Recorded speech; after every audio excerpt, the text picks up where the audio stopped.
Salah satu malaikat utama yang lainnya selain Jibril, Mikail, dan Israfil adalah malaikat maut. Malaikat ini memang selalu dikaitkan dengan kematian.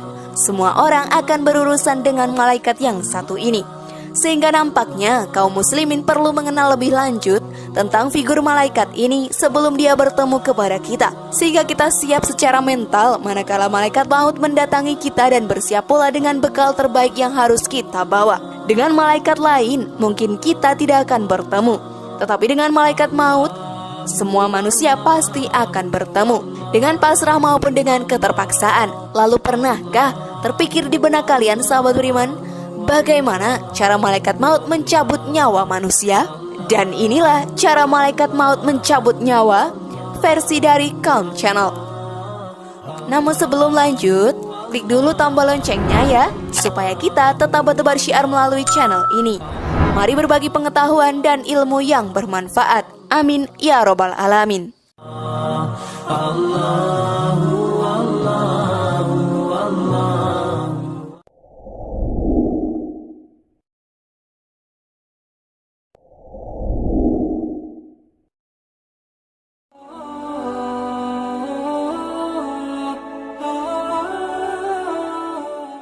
Tentang namanya. Masyarakat Islam pada umumnya mengenal malaikat ini sebagai malaikat Israel, tetapi tidak ada rujukan bahwa malaikat ini bernama Israel. Allah Subhanahu wa Ta'ala pun selalu menyebutnya dengan malaikat maut. Jikapun ada hadis yang menyebut Israel, kami lebih mantap menyebutnya dengan malaikat maut.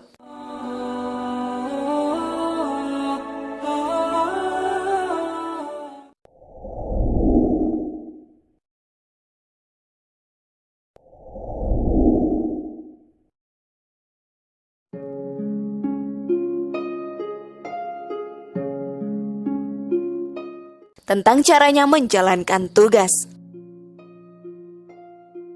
Sahabat beriman, berkenaan dengan cara malaikat maut menjalankan tugasnya, ada beberapa penjelasan dari Al-Quran dan As-Sunnah tentang bagaimana cara malaikat ini mengambil nyawa manusia.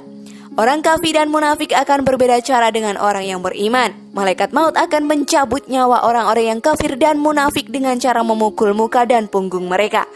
Bagaimana rasa sakitnya? Hanya Allah lah yang tahu.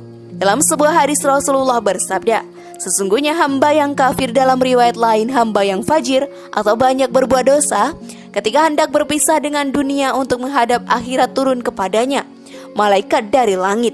Mereka kasar dan berwajah hitam, membawa gombalan kasar dari neraka. Mereka duduk sejauh pandangan mata dari si hamba. Kemudian datanglah malaikat maut duduk di samping kepalanya dan berkata, "Wahai jiwa yang jelek, keluarlah menuju kemurkaan dan laknat Allah." Beliau mengatakan, maka ruhnya bercerai-berai dalam badannya, ditarik seperti ditariknya sebatang besi yang bercabang kiri dan kanannya dari kain yang membungkusnya. Maka terputuslah karena urat-urat dan syarafnya. Maka setiap malaikat antara langit dan bumi melaknatnya juga. Semua malaikat yang ada di langit, maka dikunci seluruh pintu langit, dan setiap penjaga pintu langit berdoa kepada Allah agar ruh itu tidak melewati pintu yang dijaganya. Sahabat beriman, maka diambillah ruhnya dan tidak dibiarkan di tangannya walaupun sebentar, segera dimasukkan ke dalam gombal atau kain neraka. Dan keluarlah ruh dari badannya berbau busuk seperti bau bangkai yang ada di muka bumi ini. Maka ruhnya dibawa naik dan tidak melewati sekelompok malaikat kecuali mereka berkata, "Ruhnya siapa yang jelek ini?" Malaikat mengatakan, "Ruhnya si Fulan bin Fulan," dengan menyebut nama yang jelek yang dinamakan di dunia, sampai berhenti di langit dunia dan meminta dibukakan pintunya. Maka tidak dibukakan pintunya. Dan beliau pun membaca, mereka tidak dibukakan pintu langit dan mereka tidak akan masuk surga sampai unta masuk ke lubang jarum. Maka Allah berfirman, "Tulislah catatannya di Sijjin, yaitu di bumi yang paling bawah. Kemudian dikatakan, kembalikanlah dia ke bumi, karena aku telah menjanjikan pada mereka, sesungguhnya dari tanah mereka diciptakan, ke dalam tanah mereka dikembalikan, dan dari dalam tanah mereka akan dibangkitkan sekali lagi." Sahabat beriman, maka dilemparlah ruhnya dari langit dengan keras sampai kembali ke jasadnya. Kemudian beliau membaca ayat, barang siapa yang syirik kepada Allah, maka mereka seperti terlempar dari langit dan disambar burung, atau dibawa angin ke tempat yang jauh. Kemudian dikembalikan ruhnya ke jasadnya. Beliau bersabda, sesungguhnya mereka bisa mendengar hentakan kaki saudaranya yang mengantarkannya ketika mereka berpaling hendak pulang. Hadis riwayat An-Nasai. Sementara itu malaikat maut akan mencabut nyawa orang-orang yang beriman dengan cara yang baik dan santun. Mereka akan disambut bersama dengan ucapan salam dan doa serta dipersilakan masuk surga Allah. Dalam sebuah hadis Rasulullah bersabda, sesungguhnya setiap hamba yang mukmin apabila akan berpisah dengan dunia untuk menghadap akhirat, maka turunlah malaikat dari langit. Wajahnya putih seperti matahari.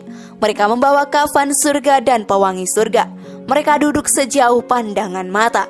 Kemudian datang malaikat maut duduk di dekat kepala hamba orang mukmin dan berkata, wahai jiwa yang tenang, keluarlah menuju ampunan dan keridhaan Allah. Beliau berkata, maka keluarlah ruhnya seperti keluarnya air dari mulut kendi. Maka diambilnya ruh itu dan tidak dibiarkan walaupun sebentar di tangannya, tetapi langsung diambil malaikat pembawa kafan untuk dibungkus kafan dan pengawet dari surga tadi. Keluarnya ruh itu seperti hembusan misik terharum yang ada di muka bumi. Kemudian mereka membawa naik ruh itu dan tidak melewati sekelompok malaikat kecuali mereka bertanya, ruhnya siapa yang sangat baik ini? Mereka menjawab, ruhnya si Fulan bin Fulan, dengan menyebutkan nama yang baik yang dinamakan dengannya di dunia. Sahabat beriman kemudian berhenti di langit dunia dan mereka meminta dibukakan pintu. Maka mereka dibukakan pintunya dan para malaikat pun ikut mengantarkannya ruh itu sampai langit di atasnya, sampai berhenti ruh itu di langit ketujuh. Maka Allah berfirman,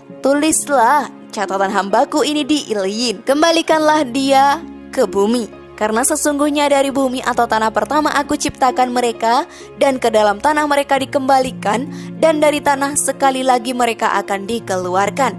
Beliau pun bersabda, maka dikembalikanlah ruh itu pada jasadnya.